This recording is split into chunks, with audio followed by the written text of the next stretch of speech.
primer lugar, agradecer a mi muy querida Sociedad de Radiología de Córdoba, una sociedad a la que tengo muchísimo aprecio y la verdad que considero que es un ejemplo de institución en el marco de la radiología. Bueno, muchísimas gracias por estar acá. Se ve que no solamente a mí me costó levantarme hoy a la mañana, así que espero que el esfuerzo valga la pena. En esta primera hora lo que vamos a repasar es todo lo que tiene que ver con la patología benigna y maligna de la vesícula biliar, así que vamos a tomarlo al módulo de forma completa. Es imposible comenzar a hablar de la vesícula si no repasamos la patología litiásica, responsable de casi todas las enfermedades que hay en la vesícula biliar. Miren esto, 1 a 2 pacientes de cada 10 van a tener enfermedad litiásica vesicular en algún momento de su vida, y esto en el norte de Argentina es una enfermedad absolutamente prevalente. Las mujeres tienen un riesgo el doble mayor que la población masculina, y hay una serie de factores de riesgo que están establecidos, como la terapia de reemplazo hormonal, anticonceptivos y otros, que incrementan las posibilidades de tener litiasis vesicular. Se han escrito miles de trabajos que reportan la fisiopatogenia de la formación de las litiasis vesiculares, pero van a encontrar miles en la literatura. Lo que es claro es que hasta el momento no está perfectamente bien definido por qué sucede esto. Lo que sí es claro es que el fundamento principal es que hay una supersaturación de algunos elementos biliares que serían pequeños nidos que terminan desencadenando la formación de los cálculos. ¿Qué es lo que tenemos que saber de entrada? Las litiasis vesiculares pueden ser básicamente de dos tipos. Pueden ser colesterolínicas, que son las mayores de todas, en donde el componente principal de los cálculos es colesterol. Y afortunadamente, en 20% de los casos tan solo, pueden ser pigmentarias donde el principal componente ya no es el colesterol, sino el bilirubinato de calcio. Y esto es importante especialmente en tomografía computarizada, como vamos a ver. Todos sabemos que la hermosa, genial y absolutamente imprescindible ecografía es un método totalmente valioso cuando es utilizado con tecnología de última generación y cuando es aplicada por gente que se entrena para hacer eso. Las cifras de sensibilidad y seguridad diagnóstica de la ecografía son extremadamente altas y todos sabemos reconocer las deformaciones litiásicas como áreas ecogénicas con sombra acústica posterior. En la gran mayoría de los casos nosotros no tenemos ningún tipo de problema para hacer este diagnóstico, que es rápido y bien sencillo. ¿Qué sucede con la tomografía? La tomografía tiene cifras de sensibilidad menores que la ecografía. No es tan buena como la ecografía a pesar de ser más costosa. ¿Por qué? Porque las litiasis colesterolínicas tienen la misma densidad que el líquido biliar y por lo tanto, según una de las dos cosas en íntimo contacto y que tienen las mismas características, no las podemos ver como distintas. Sí son buenas para detectar las litiasis pigmentarias, dependiendo de la cantidad de calcio que tenga el cálculo de la vesícula, va a poder ser visto más denso o menos denso, pero lo vamos a poder identificar. En ocasiones, en forma indirecta, vamos a poder identificar las litiasis colesterolínicas, las que yo recién les decía que no se veían.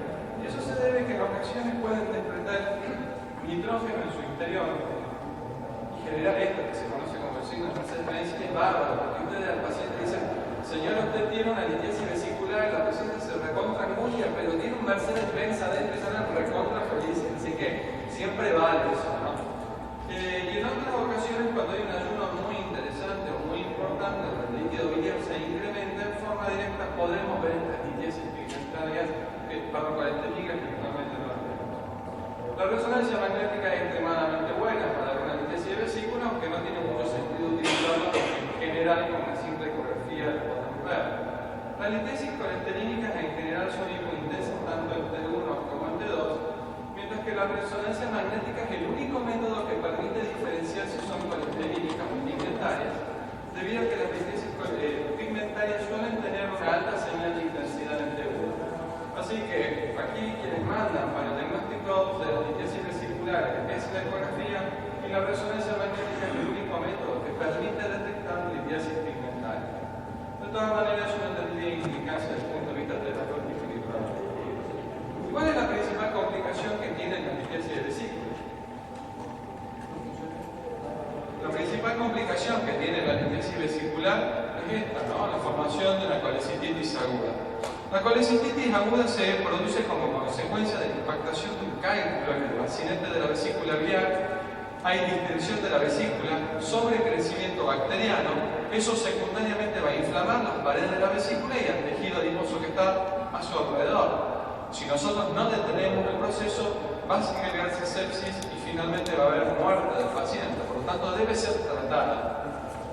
El 90 al 95% de las colecistitis agudas son como consecuencia de cálculos.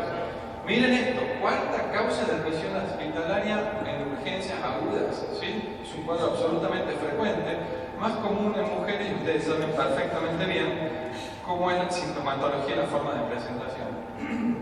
La ecografía es el método estupendo, ideal y fundamental para el diagnóstico de colecistitis aguda con una especificidad casi del 100%. La litiasis impactada, mostrando la fisiopatogenia de la enfermedad, generando la distensión de la vesícula, el engrosamiento parietal y los cambios inflamatorios alrededor, determinan este diagnóstico. Quienes se dedican a la ecografía saben de que el único punto más difícil en este tipo de pacientes son cuando hay pequeñas litiasis que están escondidas en el bacinete o en el conducto cístico. Hay que pelear la muerte hasta encontrarla a esa colecistitis aguda y ese cálculo. Y de la única forma es dándole tiempo y sospechándola. Sospechándola cuando la vesícula está distendida, cuando hay engrosamiento parietal, hay que buscar en el bacinete porque muchas veces se oculta ahí. La tomografía computada sigue siendo buena para detectar procesos inflamatorios abdominales, pero no tan buena como la ecografía. Producto de lo que hablábamos recién, la gran mayoría de las litiasis vesiculares son colesterínicas, por lo tanto la tomografía generalmente nos va a mostrar el engrosamiento parietal, los cambios inflamatorios, pero no vamos a quedar con la duda de qué lo está produciendo, porque el cálculo no va a poder ser identificado. Y si bien en el 95% de los casos las litiasis son la causa de la colecistitis, hay muchas otras causas que pueden producir colecistitis aguda. Sería una locura pensar que a los pacientes con colecistitis aguda yo tendría que hacerle una resonancia magnética. Hay muchos trabajos que dicen de que entre un 15 y un 30% de los pacientes que tienen colecistitis aguda pueden necesitar de resonancia magnética FAST. ¿Qué es FAST? T2 axial, T2 coronal, colangioresonancia. Menos de 5 minutos para evaluar viabilidad, especialmente en embarazadas, especialmente en pacientes donde no podemos hacer una tomografía por diversos factores. La resonancia magnética es espectacular y nos va a mostrar lo mismo de siempre: el cálculo impactado, el engrosamiento parietal y los cambios inflamatorios alrededor de la vesícula. Por lo tanto, para el diagnóstico de la colecistitis aguda, en general los radiólogos somos bastante buenos. Hay un porcentaje muy bajo, afortunadamente, de tan solo el 5% de los pacientes que tienen una variante menos común, que es la colecistitis aguda litiásica, donde el proceso inflamatorio no es generado por un cálculo que obstruye el bacinete. Yo me acuerdo cuando estaba en la Facultad de Medicina que me enseñaban todo el tiempo de que esto era una enfermedad que se producía en pacientes que estaban internados en UTI quemados con internación prolongada. Lo que nunca me explicaron era por qué. Y la verdad que siempre fue una curiosidad determinar por qué. Y el día que comencé ese diagnóstico por imágenes pude entenderlo. La internación prolongada, el poco movimiento, lleva a que los pacientes hagan una éstasis biliar y hacen tapones de sedimentos biliares que pueden generar una colecistitis aguda. Y esa es la razón por la que se generan las colecistitis litiásicas. Van a encontrar los mismos hallazgos, exactamente los mismos. Fíjense que un paciente internado por un carcinoma de estómago y cómo al tiempo hace una colecistitis aguda con una gran distensión, el engrosamiento parietal, pero la ausencia de la litiasis, que es la que determina el diagnóstico en estos pacientes. Bien, pero nosotros los radiólogos no nos tenemos que conformar solamente con decir este paciente tiene una colecistitis aguda. Nuestra segunda función es determinar si el paciente no tiene una colecistitis aguda complicada, que es el 40% de la colecistitis aguda. ¿En quiénes se presentan estas colecistitis complicadas? ¿Pacientes diabéticos o pacientes que tienen enfermedad esclerótica o vascular múltiple? ¿Por qué es importante? Porque cuando los cirujanos van a operar a estos pacientes, tienen una muy alta tasa de conversión quirúrgica, porque cuando la tocan a la vesícula biliar con su instrumental, esa vesícula está muy lábil y generalmente se rompe con la instrumentación. Y hay 4 entidades que se consideran las complicadas: supurativa, gangrenosa, enfisematosa y hemorrágica, y las 4 comparten la preocupación fundamental que es que se perfore esa vesícula. ¿Qué es la colecistitis supurativa? No es más ni menos que un absceso adentro de la cavidad abdominal, contenida por la vesícula biliar. La vesícula se llena de pus. Normalmente en una colecistitis hay un proceso infeccioso, pero en la colecistitis supurativa ese proceso es aún más intenso y es una bolsa de pus. Por eso, cuando lo vemos con la ecografía, vemos todos los hallazgos que vimos de ecografía hasta recién, pero además el líquido es muy denso, muy ecogénico, porque son todos los detritus y el material purulento dentro de la vesícula. Si nosotros medimos la unidad de Hanfield en una tomografía computada, que ustedes saben que es de 0 a 20, el líquido normal, vamos a encontrar que esto está incrementado. ¿Qué sucede? Una vesícula en éxtasis, una vesícula con un ayuno prolongado puede darnos lo mismo. ¿Y cómo hacemos nosotros el diagnóstico? Con la clínica. Un paciente con empiema vesicular, ustedes lo van a tener con mal estado general, con mucha fiebre y con leucocitos por las lumens. Entonces no es el mismo caso que el otro. La resonancia es muy, pero muy buena para poder demostrarlo, porque es una técnica especialmente con T2 la que nos permite diferenciar claramente el líquido normal del material sucio, el material biógeno dentro de la vesícula. Incluso tenemos la posibilidad de hacer difusión donde todo lo que es restricción va a ser claramente demostrado con bajas señales de intensidad como producto del proceso infeccioso, que es lo que hace generalmente la difusión. Esta es otra de las complicadas, la gangrenosa. Les decía recién, la colecistitis aguda se produce porque hay una obstrucción por un cálculo que genera una hipertensión en la vesícula.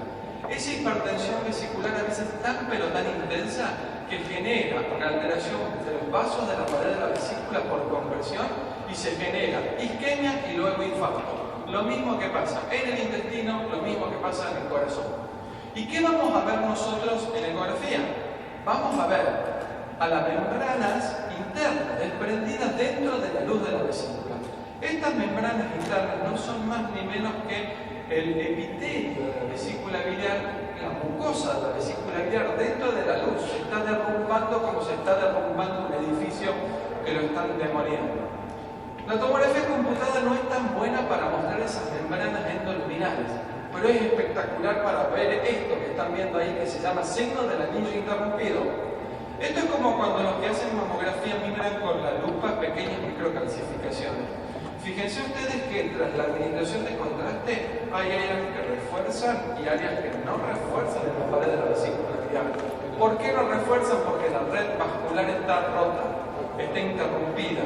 Y cuando yo veo esta tomografía computada, al médico le tengo que decir, doctor, su paciente tiene una colecistitis, pero además de eso tiene necrosis, hay isquemia, para que cuando entre por vía laparoscópica sepa que si la toca esa vesícula se rompe y todo el material infectado pasa a la cavidad.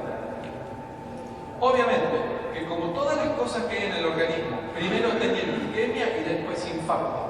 Y cuando se establece el infarto, luego hay desprendimiento de aire. Por lo tanto, fíjense lo que es esto, lleno de aire en la pared de la vesícula biliar, porque acá hay una necrosis. Ya no hay más isquemia como en el caso superior, sino que allá acá hay necrosis establecida y el cuadro es aún peor. Miren el riesgo de perforación y miren la importancia que tiene que nosotros los radiólogos le digamos, doctor, acá hay un proceso más complejo del que se estaba esperando.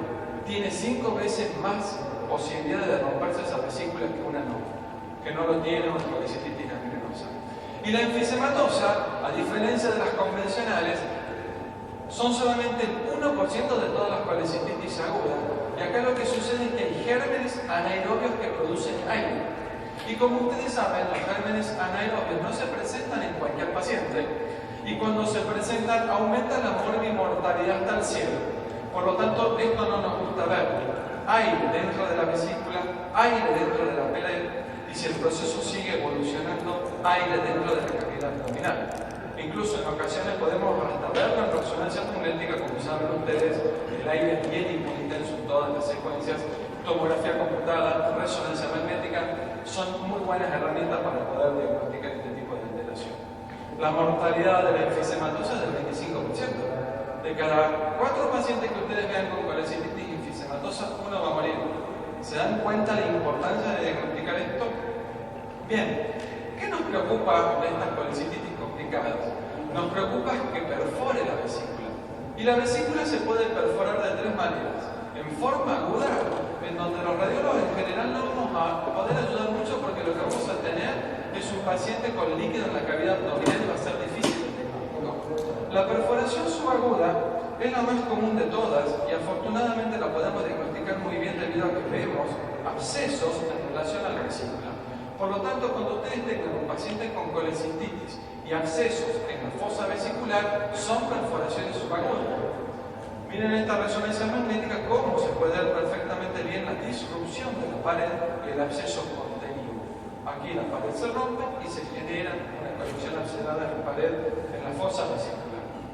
Y en la perforación crónica, que es la otra que podemos ver nosotros, la irritación a largo plazo del cálculo genera trayectos fistulosos con la vía biliar, con el tracto gastrointestinal, el duodeno, el colon, y los cálculos comienzan a pasar hacia el tracto gastrointestinal. Y ustedes saben muy bien qué pasa cuando un cálculo pasa hacia el tracto gastrointestinal. Viene el cálculo, obstruye, triada de regla.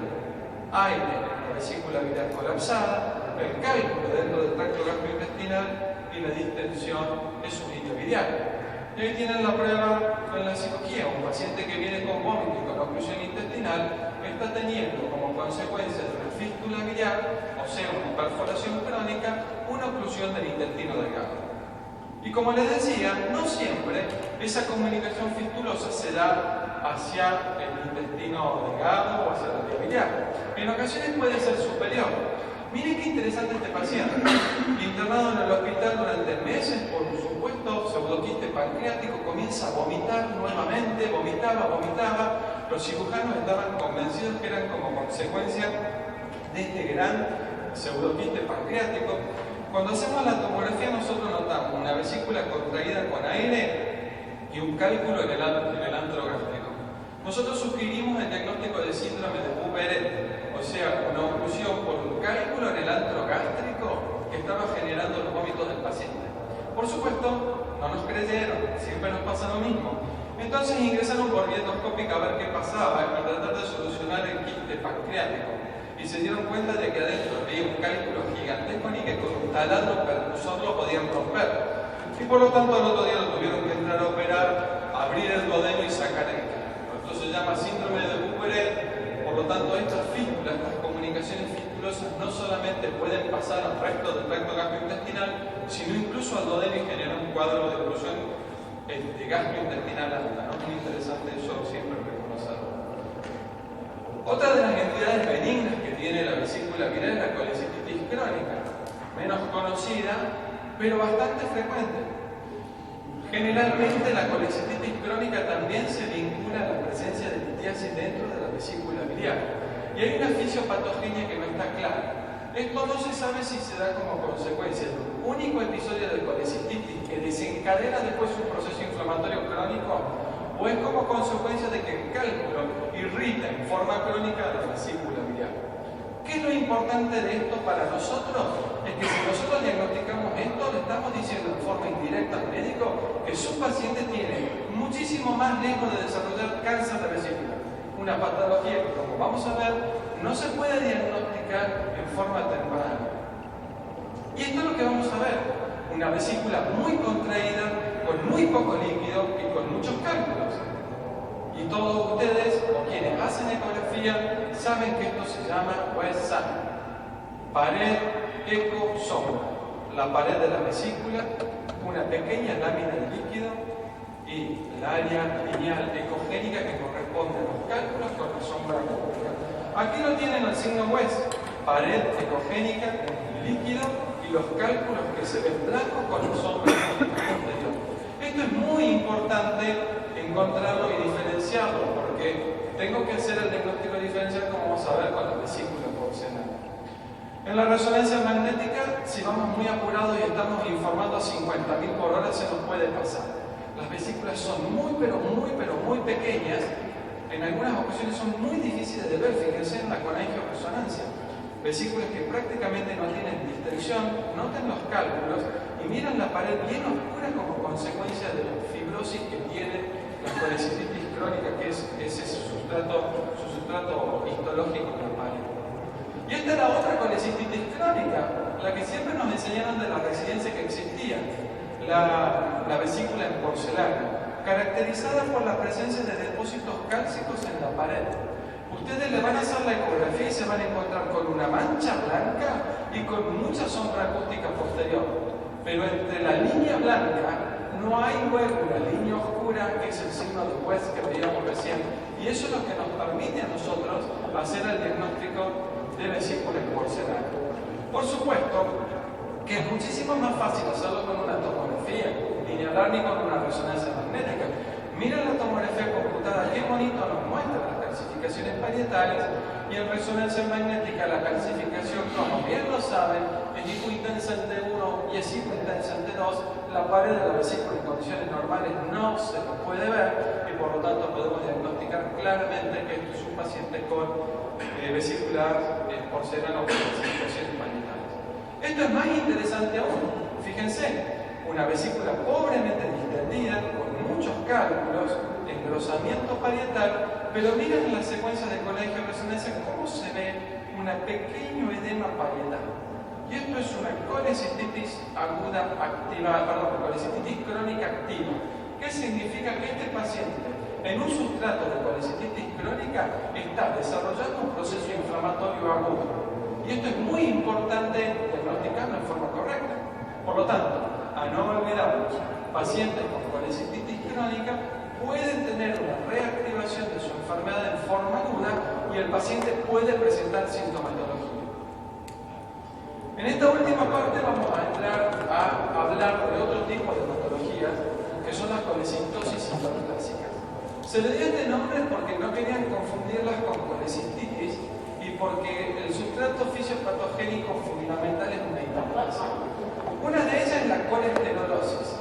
¿Qué es la colesterolosis? Muy sencillo. Son depósitos de lípidos, de macrófagos cargados de lípidos por debajo del epitelio de la vesícula. Hay varias formas. La más común, yo les aseguro que lo ven todos los días cuando hacen ecografía, que son los pólipos de colesterol.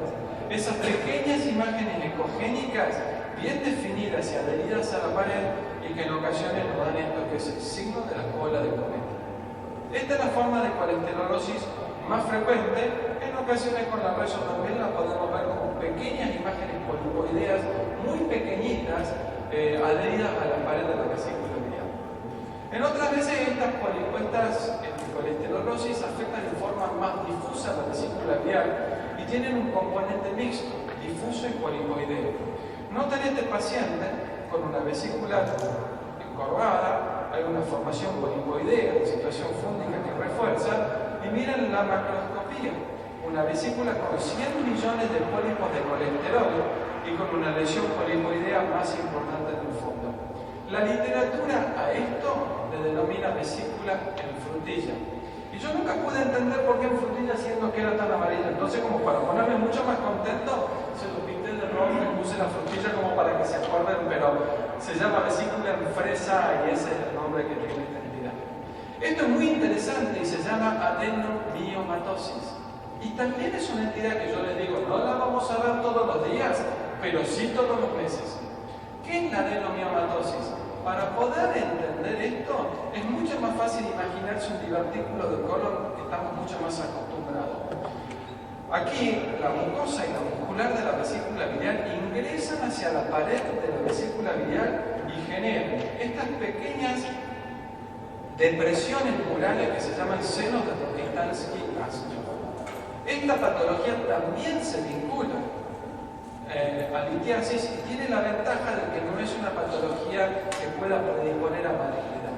Por lo tanto, lo que hace esta entidad es esta alteración que se muestra muy bien en este gráfico, en donde la pared de la vesícula se incrementa en su espesor y tiene múltiples divertículos que están comunicados hacia la luz de la vesícula biliar. Esos divertículos muchas veces los podemos ver muy blancos en la ecografía porque se deposita colesterol, porque se depositan cálculos, pero son mucho más fáciles de ver en resonancia magnética. Fíjense en todas estas pelotitas redondas, bien hiperintensas en T2, el líquido es blanco y brilla. cómo muestran perfectamente la presencia de estas formaciones diverticulares, estos senos de Rokitansky y Aschov, que se lo conoce en la literatura como el signo del collar de perlas, que tiene una especificidad del 92%. Por lo tanto, si hacen una ecografía y encuentran múltiples imágenes ecogénicas en la pared de la vesícula, pueden tranquilamente pensar, si tienen crecimiento extraluminal, que son áreas de adenomiomatosis. Fíjense acá en el T1 cómo estos divertículos son bien blancos porque, como les decía, se deposita mucho colesterol allá adentro y es por esas razones que se los pueden ver blancos y no negros si tuvieran coliquio en su interior. La adenomiomatosis puede ser segmentaria. Miren aquí qué sucede. Solamente el fondo de la vesícula está rodeada de miles de pequeños divertículos comunicantes con la luz. ¿Qué diferencia tiene con el anterior? Imagenológicamente ninguna, pero tiene una importancia pronóstica. Es el tipo de adenomiomatosis que más se relaciona al cáncer de vesícula. Por lo tanto, si yo tengo un paciente con adenomiomatosis segmentaria, no dudo de mandarlo a cirugía. Y esta forma, que es una de las que más frecuentemente se presenta, se van a cansar de ver la ecografía. Yo les voy a confesar, pero que no salga del territorio. Durante años, en las ecografías que hacía, encontraba unos nódulos en el fondo de la vesícula de crecimiento extraluminal y que no sabía qué era y por lo tanto no los informaba. Y con el tiempo esos nódulos bien ecogénicos, bien en el fondo de la vesícula biliar, estudiando entendí que eran focos de adenomiomatosis focal. Miren aquí, se los ve perfecto. Nódulos bien pegados a la vesícula de crecimiento extraluminal con áreas oscuras como consecuencia de que contienen líquido. Miren la tomografía computada, en las tomas la van a ver también, van a realzar irregularmente y ahí tienen la macroscopía. Por lo tanto, quienes hacen ecografía hepatobiopánica, cada vez que encuentran un nódulo en el fondo de la vesícula de crecimiento extraluminal, sugieran este diagnóstico. Y lo segundo que les pido es que lo que les conté no salga de acá, por favor. Y por último, cuando hacemos tantas ecografías nos encontramos con situaciones misceláneas, ¿no? Quizá que esta sea una alteración congénita bastante frecuente de la vesícula biliar, pero es importante reportarla, que son los tabiques. Son los tabiques incompletos. Estos tabiques son los que generalmente desencadenan la vesícula colada o coro frigio. Y es importante reportarlo porque fíjense qué sucede este paciente con un septo incompleto en el cuerpo. Es el responsable de la producción de formaciones litiásicas. Y miren esto, curiosidades. ¿Sí? Uno de los dos casos de duplicación vesicular que yo vi durante mi carrera, una chiquita de 15 años que venía del interior de mi provincia, que venía con un estudio ecográfico perfectamente bien informado, con 2 vesículas y con muchos cálculos. Le hicimos la resonancia magnética para tener una excelente planificación, una planificación quirúrgica, y ahí ustedes pueden ver perfectamente bien las 2 vesículas con cálculos. Y ustedes me podrán decir, no, pero vos me estás mostrando una vesícula tabicada. No, miren la reconstrucción volumétrica. Hermoso. ¿Se imaginan ustedes la implicancia que tiene esto desde el punto de vista diagnóstico y terapéutico? Los radiólogos somos los únicos capacitados de hacer estos diagnósticos. Si no lo hacemos nosotros, no lo hace nadie. Y si no lo hace nadie, el paciente se implementa medidas terapéuticas que no son adecuadas. Y a este paciente, ¿qué le está pasando? Nos queda 1 minuto y medio, así que podemos jugar un rato. T1, T2, coronal, un cálculo, muy dilatada la vía medial, y esta es una colangioresonancia de sección múltiple. ¿Qué se les ocurre que son todas esas cositas que tiene dentro de la vesícula biliar señaladas con flecha? Si lo saben. Ascaris, lleno de gusanos que ingresaron por el duodeno, están dentro de la vía biliar y ahora están ocupando la vesícula. ¿Se dan cuenta cómo podemos demostrar una serie de alteraciones? Por lo tanto, hemos paseado mucho, nos tocaba patología benigna de la vesícula biliar, que es muy amplio, pero en términos generales podemos concluir que estos son alteraciones que las encontramos muy frecuentemente en nuestra práctica diaria y que nosotros tenemos 3 herramientas. Fundamentalmente la ecografía es nuestra principal herramienta que yo quiero sostener, a pesar de que gran parte de mi práctica la hago en tomografía y resonancia, que una ecografía bien hecha y con tecnología de punta debe resolver un sinnúmero de patologías, y más si lo hacemos los radiólogos, que porque seríamos los únicos capacitados para hacerlo, y que si nosotros diagnosticamos en forma certera esto, al paciente se le va a implementar medidas terapéuticas.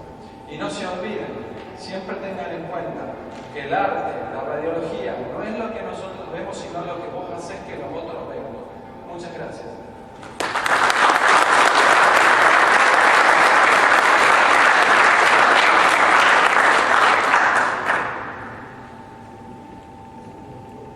En la gran mayoría de los pacientes que nosotros vemos, y como estuvimos viendo hasta ahora, el cáncer de vesícula se acompaña de una diseminación e infiltración en forma directa al hígado.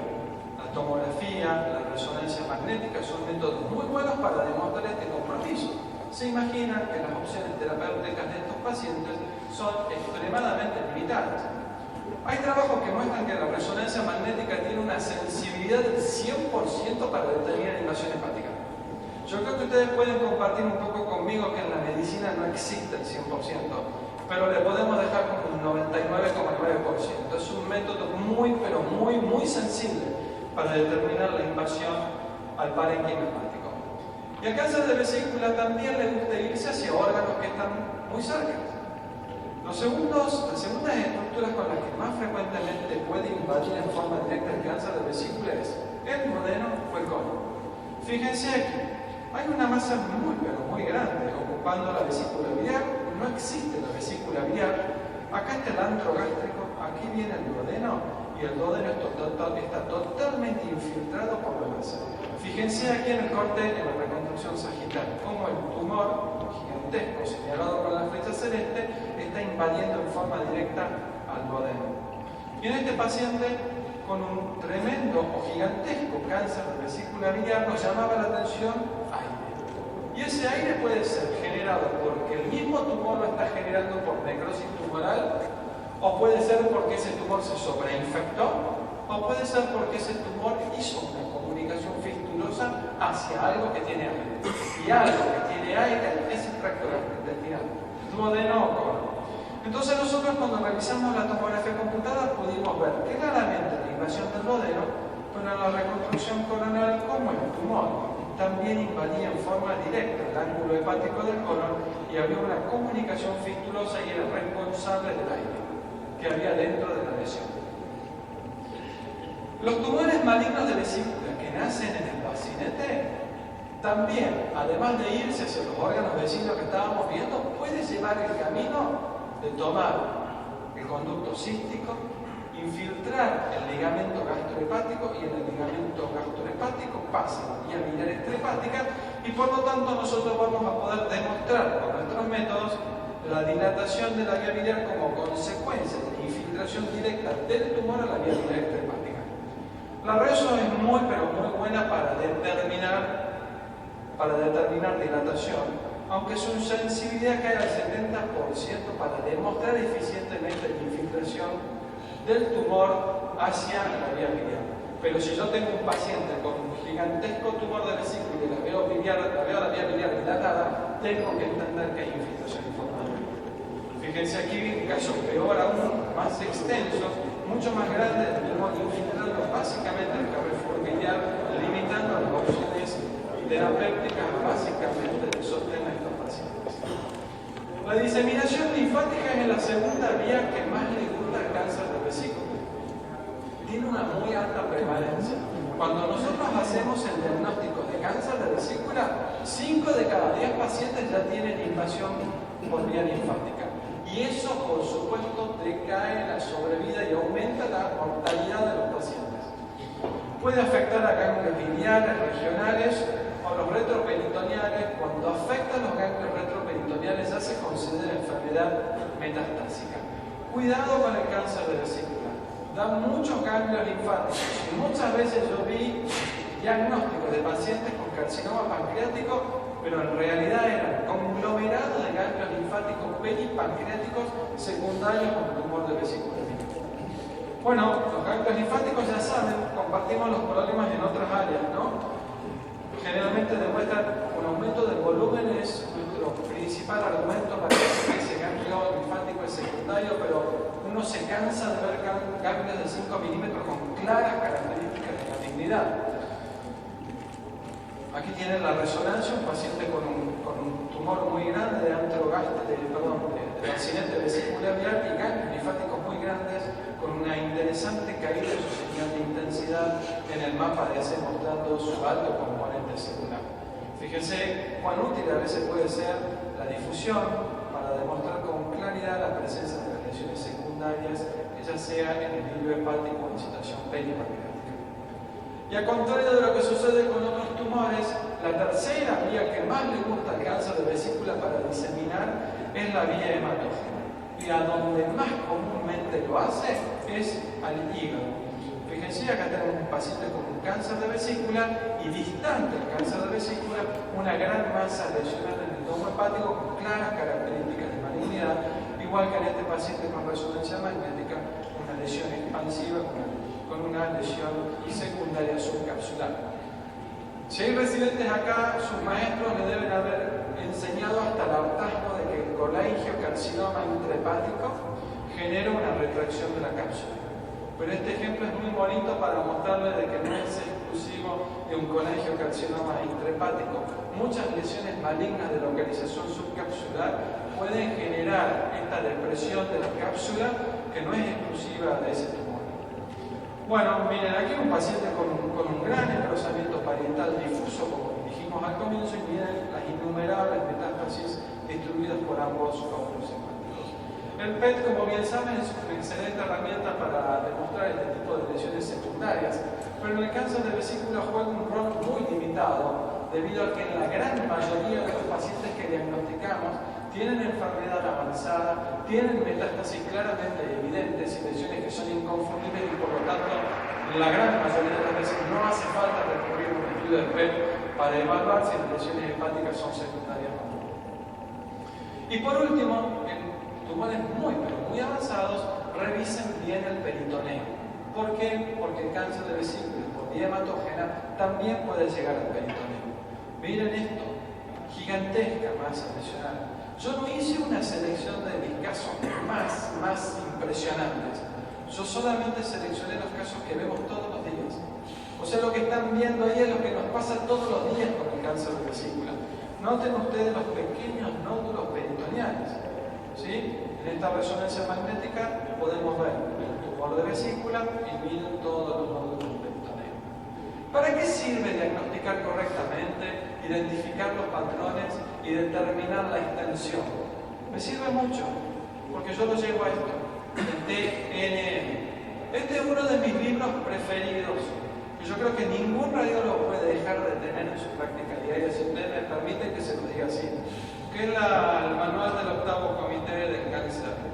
Con ese manual nosotros sabemos qué tenemos que informar. Y si nosotros seguimos lo que el TNM pide, le estamos dando al oncólogo, al cirujano, la información que necesita. Y además de eso, cuando yo tengo un paciente donde tuve la suerte de hacer el diagnóstico correcto y estatificarlo en forma adecuada, tengo el álbum de fotos de lo que se le viene al paciente. ¿Por qué? Porque yo voy a poder decir si ese paciente, en base al TNM, tiene un estadio 1, 2, 3 y 4. Y cada estadio tiene sobrevida, tratamiento y mortalidad distinta. Y por lo tanto, con una simple tomografía, yo tengo el álbum de fotos de lo que se le viene al paciente. Fíjense toda la información con la que contamos los radiólogos, no solamente hacemos diagnóstico. Y ahí está. Miren estas curvas. Miren cómo a medida que el estadiaje va cayendo, el paciente tiene una sobrevida que se va viniendo al piso. Para que ustedes tengan una idea, la gran mayoría de los pacientes los diagnosticamos en estadio 3 en adelante del cáncer de vesícula. Es excepcional encontrar pacientes con estadio 0. ¿Cuáles son esos pacientes? Son los pacientes que ustedes saben, se operan miles de vesículas por cálculos por dentro. Los llevan a anatomopatólogo, colecistitis crónica, foco de carcinoma in situ. Ese paciente se salvó de casualidad. Esos son los carcinomas que se diagnostican en forma temprana. En forma general, la sobrevida que tienen estos pacientes cuando llegan a ser sometidos a cirugía es tan solo del 13%. Y esa cifra cae más aún si estos pacientes no pueden ser operados, que es lo que normalmente pasa.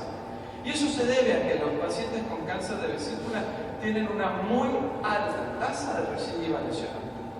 Esta foto que tienen ahí es de un cirujano de Johns Hopkins. Este hombre hizo un trabajo en 1900, comienzo de 1900, y juntó más de 800 casos de cáncer de vesícula. Y llegó a una conclusión. Este hombre dijo, cuando uno hace el diagnóstico de cáncer de vesícula de manera clínica, no deberíamos operarlo porque la sobrevida es muy baja. Lamentablemente, al igual de lo que pasa con el cáncer de páncreas y el cáncer de vía biliar, y en términos generales, en estos aspectos la medicina no ha evolucionado todo lo que necesita para poder mejorar la sobrevida de los pacientes. Y probablemente para mejorar la sobrevida de los pacientes no vamos a necesitar ni de mejores tomógrafos, ni de mejores resonadores, ni de cirujanos que operen mejor todavía. Vamos a necesitar detectarlos más tempranamente. Y hoy no tenemos muchas herramientas, pero tenemos un aliado fundamental, las miles de millones de ecografías que hacemos a diario.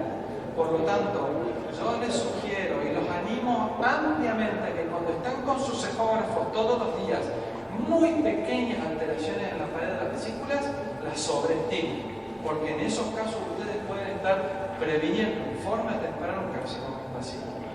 Por lo tanto, el cáncer de vesícula es un tumor altamente agresivo, generalmente diagnosticado en estadio tardío. La detección temprana, ya sea clínica o radiológica, sigue siendo problemática.